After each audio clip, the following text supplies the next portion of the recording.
ते आमच्यामध्ये भांडणं लावू पाहतायत। जरा हात थोडा वेळ वर धरा। ते आमच्यामध्ये भांडणं लावू पाहतायत।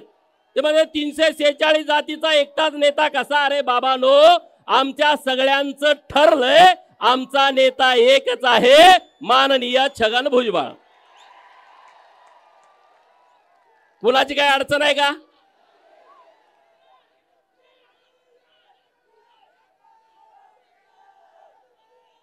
मित्रांनो, माधव हा फॉर्म्युला पण मागे बघितला होता राजकारणामध्ये। माधव म्हणजे कृष्ण, आणि कृष्ण नीती आपण आता अवलंबली पाहिजे।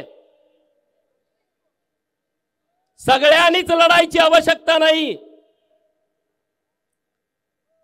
सगळ्यांनीच हातामध्ये सुदर्शन चक्र घेण्याची आवश्यकता नाही, आणि प्रत्येक वेळेस लढताना आपल्याच हातात बाण येईल असं नाही। कधी कधी अर्जुनाकडे बाण द्यावा लागतो, आणि आपल्या सर्वांचा अर्जुन इथं व्यासपीठावरती बसलाय, बाण त्यांच्या हातामध्ये आहे, बाण त्यांच्या हातामध्ये आहे।